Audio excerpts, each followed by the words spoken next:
And I'm like, that's just like so stressful. But I'm like, if your dumb ass didn't go up there and see that whack ass body, you'd be fine. Yeah, that's the thing, bro. Like, people just need to. I mean, in these movies, they're like, oh, I'm gonna make a stupid decision so that the plot happens.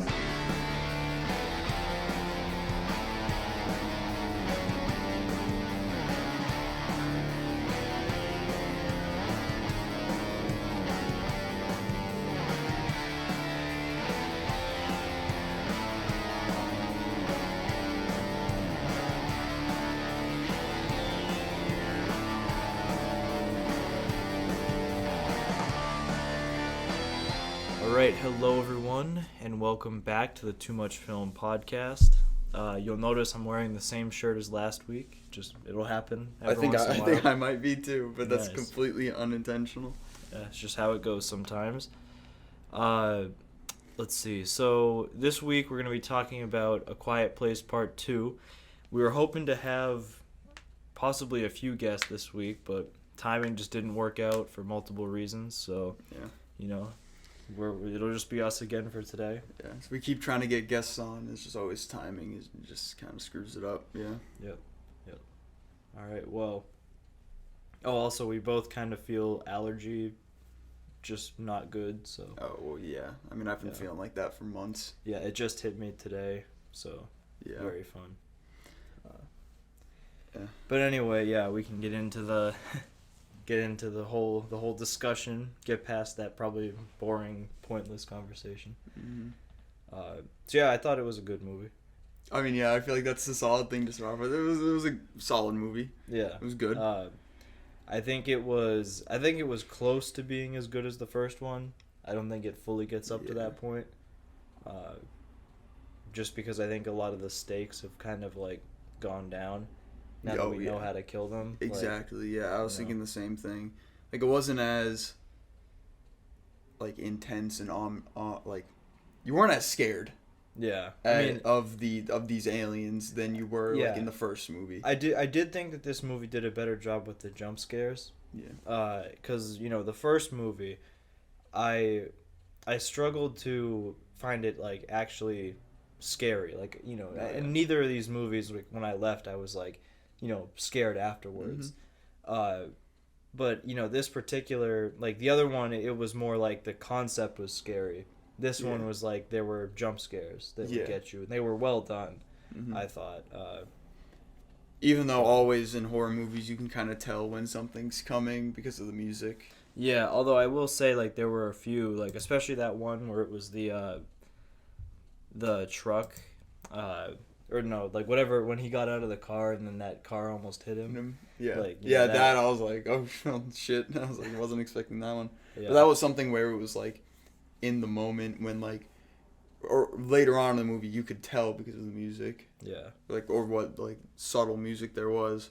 But yeah, I feel like in the first movie it was way more intense. Like, I felt like I was way more on the edge of my seat in the first one than I was this one. Yeah. Yeah, I would say so. Yeah, and I think the first one had better character moments, I thought. I mean, this one didn't do it. I mean, I wouldn't say, like, in terms of where they're at, it's like this one in terms of character is probably just a little bit under the last one. Yeah. I mean, John Krasinski was only in, like, the first 20 minutes of the movie, but, like, it just kind of correlates. Like, the first 20 minutes of the movie was my favorite just because of the flashbacks, and you got to see what originally happened in the whole chaos of when this whole situation initiated. Yeah. That was really good to see. The rest of the movie, it was kind of like, eh. Like, I would have rather seen, like, society crumble and fall, like, almost like in a prequel. Yeah, I feel like, I hope that they do that at some point. Because I don't think that if they ever do another sequel to this, it's going to be so bad. It's just gonna be like, what would it even be? I literally think that it would just be them walking around turning on radios. And then killing them, yeah. Like, I feel like the at least when it comes to sequels, this is the place to end it. Yeah, because I think it's one of those things where then you can you can piece together what they're gonna do. Mm-hmm. Like the last You can leave movie, it up to the imagination. Yeah, the last movie was very much like, there's still a lot that could happen. Like that ended on like okay, we can kill these things now, but they didn't even kill all the ones that they were fighting at that point. Yeah. At least I think that's how it ended. So, yeah, like, it ended with like they killed that one, but then because of the gunshots, a couple of others came. So I feel like it's assumed that they killed the couple of other ones that came. Yeah, well, I think we see them dead. Yeah, well, because I was rewatching clips before we went to go see the second one. It's literally it ends at the point where it's like you on their cameras you see them running towards the house. Yeah. And then you just hear and then it ends. So it's like you can just assume they killed those ones. But even so, it's like there's a lot less in the area. Like usually when an alien would come, it would be like a couple of them, like in the first film. But then that was only like one. Yeah. Yeah. And I mean, it is interesting to think like how many of them are there. Yeah. But yeah, I mean, I just think at this point it's going to be like they're going to go around, turn on radios, basically make the whole planet hostile to these things, and then kill them all. Like, Mm-hmm. Yeah. But it's like even when we had the first little bit, with like the whole baseball game and whatever, and you could see like I don't know, maybe like it was an airplane like that fell out of the sky. Like no, something. that was a huge fucking but we still don't know what that was. It could have just been like a large asteroid. Right? It could, like what was it? Well, their spaceship? Like well, that's the thing, because I do wonder like, are these like how intelligent are these things? Mm-hmm. Because in some ways it seems like they just operate on instinct. And sound, yeah. But in other ways, it seems like there could be something. Or it could have been like an asteroid with like a meteorite falling with like the creatures on like in it, like encased in it almost, and they fell, and then it is just like primal instinct, and like that's what they go off of. But you can even tell they obviously landed in Beijing or in China somewhere before it hit America, New York, because that's where it takes place. Yeah. Well, then you'd think like, okay, there's two like, essentially that you could have there's two large land masses that are pretty connected. Mm-hmm. That if you target, you get almost everybody. Yeah. Like Australia is probably fine. They're like, oh. Well. Unless they landed there. But we don't know that. Yeah, but so we can just pretend. Yeah. The Irwin kids are alive. Mm-hmm. Yep. But then even so, it's like Great Britain and Ireland are gonna be fine. Yeah. As long as they destroy any connection. Yeah, that's the thing. I mean, which is crazy because like I was thinking that I was like, what happened to like the other continents? It's like, oh, these things can't swim. So then it's like, okay, they're obviously in China because you see in the beginning like that's obviously connected to Europe and Africa and all of that stuff, and in Asia obviously. But like beyond that. Did they just land like here and in North America? Yeah, and the other thing too is like you have to think about what kind of environments they're able to live in beyond that. Like maybe it's that certain areas just they can't survive. Like maybe there's still people living in Siberia or something. Or in Alaska. Yeah. Who knows? Or I mean, you have like places like Bermuda or like Cuba, things like that where.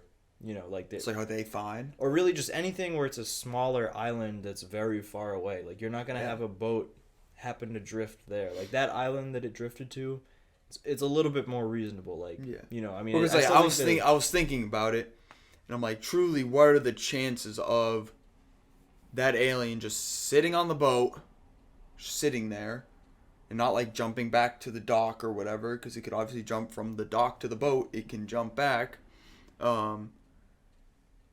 Like, what were the chances of it staying on that boat and then that boat happening to drift into a current that goes right to that island? Yeah. Like, what are the chances of that? Yeah, I mean, but still, it would be a lot more unlikely for it to drift, like, specifically into... Especially to, like, Bermuda. Yeah. Where it's so far off the coast of any continent that it's just, whatever. Like, what are the chances of that? Even less. Even if it got into one of the major currents, like the chances of it hitting the island where the current is like this wide. Well, no, theoretically it wouldn't even touch Bermuda. Yeah. It hit the Gulf Stream and go up towards Great Britain. Yeah, well, there is a stream that goes past Bermuda, as far as I know. But it's not as strong. Yeah, but the Gulf Stream is just gonna. So what I'm saying is, like, if it managed to live that long on the boat, it might take 60 years for it to even get into that stream, and then even by that time, it would have had to go throughout the whole Atlantic current system. Yeah, I know, but I'm saying, like, if it got to that point. Like, say it survived for 60 years on this boat, it finally got into that current. Even then, the chances of it hitting the island... Still super slim. Yeah. So I feel like that island, though, off the coast of New York, that's a lot more reasonable. Yeah. But still, it's like the chances of that. Well, with all that being said, I think, like, it would be interesting to see, like, them put out a lore book or something talking about, like, which areas of the planet are safe, which areas aren't. I mean, this is literally John Krasinski's, like, baby. Yeah. Like, he did everything for this movie. I do think this is probably one of the most creative, like, horror films I've ever seen. I wouldn't even call it horror. It's way more thriller. True. Than but, anything. Sorry, guys. Yeah, we got some people doing some work outside. But, yeah, I think this is anything in this genre. Like, any movie. Yeah. Normally, it's all pretty much the same stuff. Like, this is a very new concept. Very creative one, I think. Yeah, it's super creative, and, like, you have to give John Krasinski credit where it's due. I mean, he wrote it. Yeah. Just him. I think maybe it was him and, like, someone else wrote it. But... Yeah, well, I think this one had more people involved with it. Oh, yeah. Like, I know it said that Michael Bay was involved, which I don't understand how that's possible, because there was only one explosion, so... Yeah. I mean, obviously, it's like they didn't spend a whole... ton of money on like casting. It was just Emily Blunt, John Krasinski, which is like he was probably like, yeah, whatever, like, well, like, they're married. Yeah, exactly, they're married. Yeah. Like they really don't have to pay themselves. Yeah. I mean, and then I actually found out that the scene at the beginning where she's like driving backwards and the bus is about to hit her, they did that for real. Oh yeah. Like, the bus was there, she was driving. That's dope. That's impressive. Yeah. And then Cillian Murphy. It's like, that's pretty much it. Yeah. Yeah, the kids are just randos. Never seen them in anything else. Yeah. Well, the deaf girl is actually, like, publicized a lot nowadays. I haven't seen her. Because of... Well, exactly. That's the whole point. It's because, she's a deaf person and playing a deaf character. So, and so she's now getting more into those roles, and this is her breakout thing. She's the one who taught the cast sign language. Oh, really? Okay. Yes. That's cool. Like, they didn't hire anyone to teach sign language. When they hired her, she just taught everyone else sign language. So... That's pretty cool, yeah. Like, that also makes it easy, because, I mean, you think about it, it's John Krasinski's money. Like, he's only partnered with Paramount in this movie, so it can be on Paramount Plus. Okay. And then even so, he's been trying to get them to, like, give him some sort of check for it. Yeah. Because it's like... Yeah, it's in the movie theater, but not as many people are going to see it in the movie theater as the first one. Yeah. Which, of course, I mean, you could tell he wanted that, considering that he made his own video at the beginning to be like, yeah, thanks for seeing it in the movies. Like, yeah, well, that's what he wanted. It's a more of a movie experience than a lot of other movies nowadays. Yeah, although, of course, it is like... I think it would be best if you could watch it in the theater, but it was only you. Or other people that will be completely silent the whole time. Yeah. And I'm not even just talking about talking. I mean, it's like literally that movie, and when we saw the first one, I just remember it being like, holy crap, no matter what you do, someone's going to hear it. Like, oh, you have some kind of candy bag, you want to grab a piece of candy. Yeah. You're eating popcorn. Like, you can hear it. Someone swallows three rows behind you, and you just hear it. Yeah. Like, but honestly, like, that's like you're saying, like, that's the whole experience. So it's supposed to be quiet. Like, at some points, and I really like this about the movie, about how it shifted out from, like, the perspectives of the deaf girl and the people who weren't deaf. So when it was from her perspective, you couldn't hear anything. That was there were a lot of good sound editing work. Like, I thought it was just very, like, like, going between having headphones on and not, and having Yep. like they that was very impressive, I thought. Oh, that was probably one of my favorite parts of the film, because when it would go in the perspective of the girl, especially in an intense moment, silent. Yeah. Like you couldn't hear a thing. Yeah. And then all of a sudden it shifts out. You can hear it, all the chaos. Yep. Yeah, and I know that I was talking to Jake, who we were gonna have on as one of the guests if the timing worked out. I was saying, like, yeah, it gave me Last of Us vibes, like with the dude and like the deaf girl, and it was just kind of like, yeah, I mean they kind of had that sort of like, we're not technically related, but like whatever, Yeah. Like they've known each other for a while because their parents were friends, and all that stuff. And just like dealing with danger, this kind of scenario. Yeah, I will say though, Cillian Murphy's a very underrated actor. I mean, he was in Dark Knight Rises or Batman Begins. Maybe. He was in one of the Dark Knight trilogy movies as Scarecrow. He's super underrated. Yeah. Super underrated actor. He's really good. But then, of course, the movie has to have some of the stereotypical, like, horror tropes. Like, the black guy dies first. Oh, well, a ton of people make stupid-ass mistakes. Yeah. Yeah, so on I and mean, so forth. like... Like the guy who was like, I have to go back to my family, and then dies instantly. Yeah, it's like, why wouldn't... I mean, first of all, like, your kid is in the closet being very, very quiet. Mm-hmm. Like, he's probably going to be all right. Especially after you kind of look at him like, you know what to do. Yeah. You better not do what you're supposed to do. Mm-hmm. Yeah. Exactly. Man, yeah, that just sucks, though. I gotta say, like, those dock people, I don't know why they wouldn't have gone to the island, like, with those boats. Like, why would you stay Maybe they on just didn't know. Yeah, but, like, why... I don't know. I mean, obviously, they didn't look right. They were fucked up in some way, shape, or form. They were very much like Fallout people, but... Yeah, it was stereotypical apocalyptic people. Just like those, like, they resort to more primitive ways and all this other stuff. And they did it. I mean, they had it... As soon as I saw that little girl, and, like, Cillian Murphy's character was, like, approaching her, I'm like, oh, well, he's fucked. He's going to get stabbed or whatever. And then she put the rope around his neck, tied to all the cans and whatever. I was like, damn. Saw that coming from a mile away. Yeah. Yeah, and I think I mean, that was an interesting sort of fight scene. I didn't see when he put the it was very hearing aid slight. in the mouth. Yeah. I noticed it. I noticed him, like, slip it, like, out of the guy's hand. Like, he kind of... When he was going to grab his neck, he, like, grabbed his neck with one arm and, like, slipped the hearing aid out of his hand, but I didn't see him put it in his mouth. He could have done that last second, like, when he was falling. Yeah. You know what I wonder, though? Like, why... So, at that, like, bonfire, him and the other guy agreed, like, yeah, let's do the radio thing. Yeah. And then they didn't do it immediately. Like, yeah, I know. You know what I'm saying? Like, why didn't you just go right down there? Like, that's what I would have done. I would have been it. like, hey, just so I can kill all these monsters if we do this. It's like, oh, shit. Yeah, let's do that. Like, yeah, let's go do that, like, right now. It's like, oh, no, we'll do it at 2 o'clock tomorrow afternoon. And then at 1:55, monster pulls up, kills everyone, Yeah, exactly. Yeah. And then, of course, I think I might have mentioned this earlier. One of my favorite things is that it leaves the ending is pretty open-ended.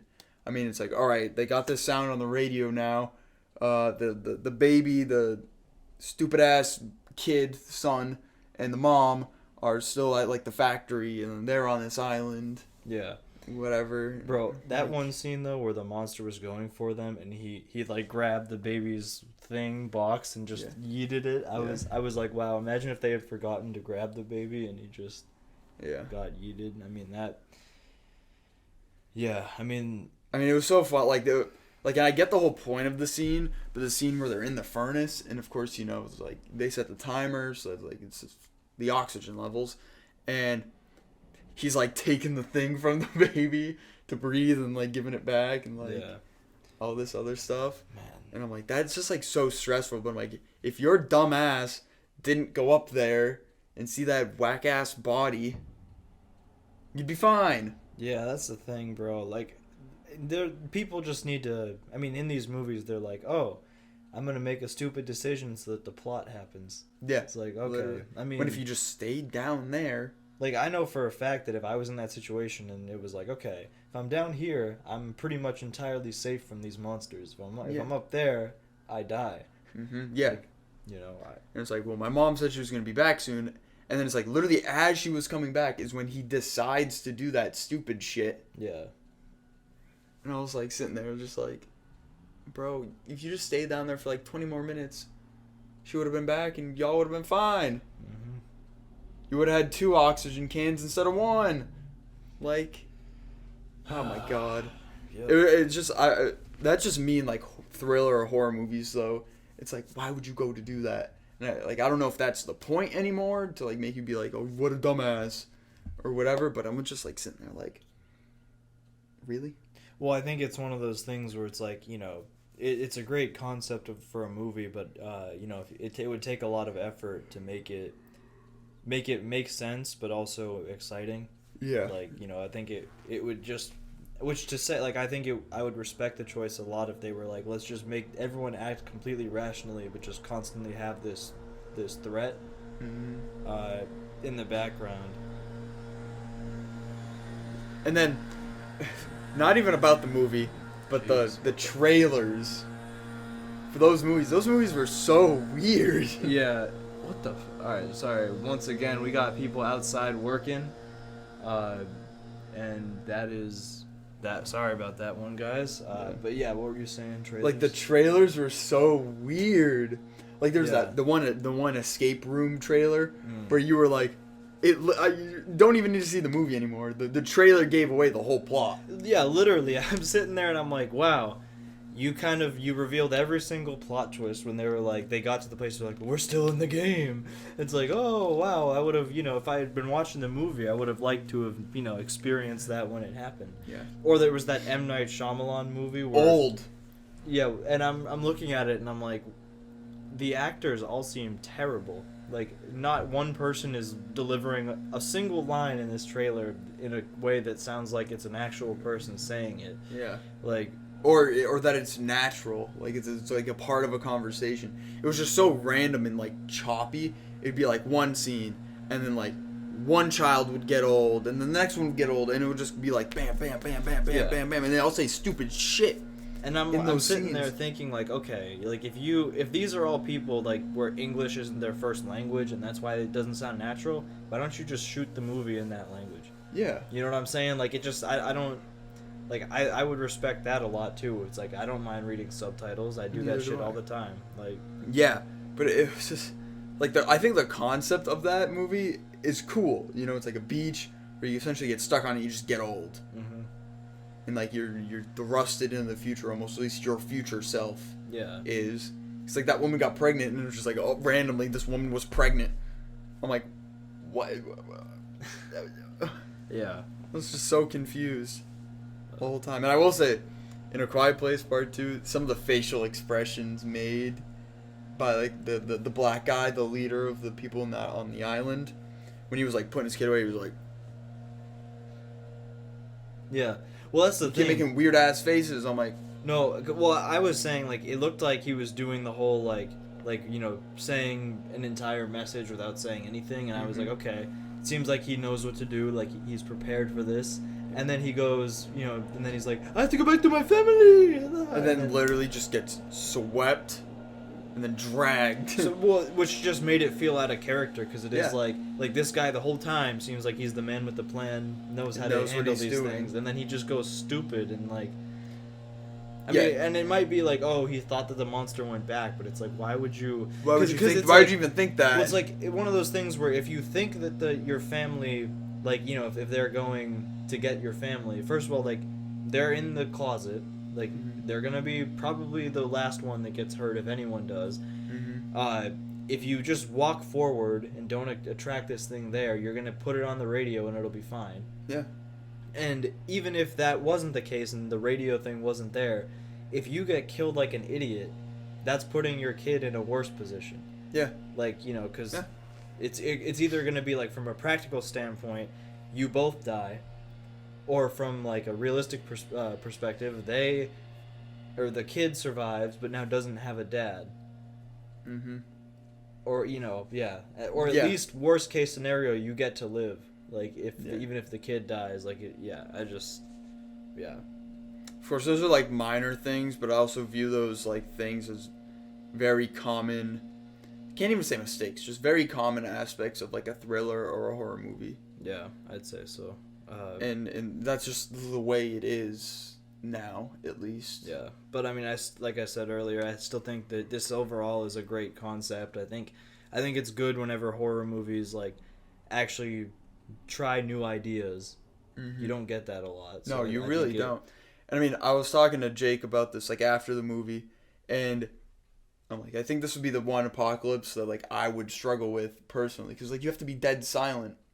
Yeah, And it's like usually in apocalypse, communication is key. Yeah, that's the type of thing where I'm like.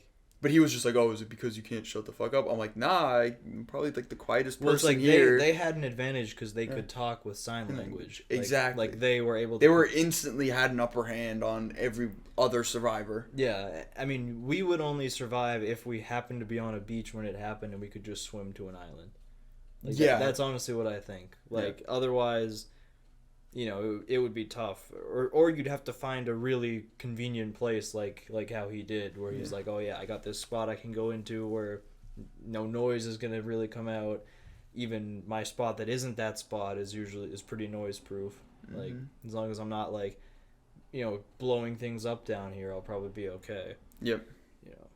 Exactly. It's just the one type of apocalypse. Never mind aliens, but like aliens that can just hear, and if they hear the slightest noise, bam, they're like, you're dead. Yep. Like that's just like crazy to me. Mm-hmm. I feel like if I knew sign language, I'd be like, oh, I'd be fine because I know sign language. But no. Nope. No. Yeah. All right. Well, I guess if we want, we can give our reviews of this. Yeah, this is tough for me to decide because like it's definitely not as good as the first one. Yeah. So I'm like trying to figure out. I don't think it's significantly worse. No. But I'm still trying to figure out like where I would put the first one, and then how far below would I put the second one. I would give the first one a 9. Okay. I'd give the second one an 8.5. Yeah, I feel like I'd go a step lower than that. I feel like I'd give the first one an 8.5 and the second one an 8. Okay, that's fair. Because I'm like, as a person as a very rational human being, when like I just see like dumbasses, I'm like, what a fucking dumbass. Yeah, but I don't think there was too much of the dumbassness, like no, but still like in the first one. In the first. Oh yeah, one. In the first one, no. Yeah, which is why like I put that up there. But then this one, that's one of the only real downsides that I see for this one. But it's not even like it's super subtle. Like coming to like even like the average person would be like, why would you do that? Yeah, like you don't have to be some super intelligent person. It's like, I mean, the reason I only bring it down 5 points from the 9, which I thought the first one was, is because like I have two main problems with this too, and that is number one, the fact that the monster, like now that we know about them, the stakes aren't as high, but that is like this movie existing, it was gonna deal with that anyway. Yeah, exactly. So I don't blame this movie for that. Second problem was the fact that that basically that people are being a little stupid every once in a while. Yeah. I mean, and that's just what brings it down a little bit for me. But it even still feels like though, is that like Cillian Murphy character was like the smartest person, maybe other than the mother, Emily Blunt's character. Was like the smartest person. Yeah. There, but like then again, that's what they're supposed to be. Mm-hmm. And then or like the daughter is supposed to be like, her father and like this great person and super smart woman. But yet when she was in the train and like dropping the shit, and I'm like, what the fuck? Yeah. But that was more so of like plot. Yep. Yeah. And I'm like, okay, like I can let that one slide, but like I've got to get back to my family. I think the monster left. Like you just said that out loud. I know. But it's coming back now. But yeah, but overall, I think we're pretty much in agreement, like close to agreement on where it's at. But yeah, because like horror movies aren't necessarily my favorite thing to watch, and I'm like, I don't find it amusing. Mm-hmm. It's not amusing to me at all. But this, just because the concept is so unique, and I love John Krasinski. Yep. Like, I absolutely love John in all of his work. He's such a great actor. In anything cinematic, he's just great in. Yeah. So yeah, that's like, I need him to play Mr. Fantastic. I feel like everyone's rooting that on, even though Emily Blunt said, "Yeah, no, I'm not interested in playing Invisible Woman." But I'm like, hey, if your husband's Mr. Fantastic, you have no excuse not to be Invisible Woman. Yeah.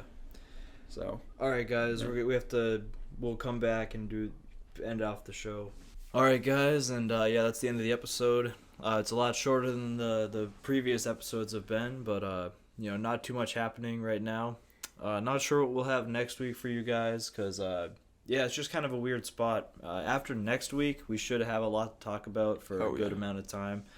But we're just kind of in a weird, kind of just dry time in the film industry. Yeah, I mean, it's like we're in between like anime seasons, or it's soon gonna be in between of that. Yeah. And then there's not many movies coming out. And everything that has come out, I'm like just not interested in seeing. Like, it's not even like it's either not even that they're necessarily bad movies, but it's just like, I don't hear about them, and if I do, I'm just kind of like, well, I wouldn't see that. Yeah. Like, oh yeah. Unless you wouldn't go see it like anyway. Yeah. Regardless of what you were doing. Yeah. Unless I was getting paid to. But yeah. No, obviously, that's a different story for pretty much anyone. Yeah. But anyway, guys. We don't have too much more to say. Hopefully, we'll have a guest on at some point for whatever we talk about. Yeah. I guess all that being said, it was a great episode, great discussion. Glad you guys could come through, and we hope to see you guys next time. Peace.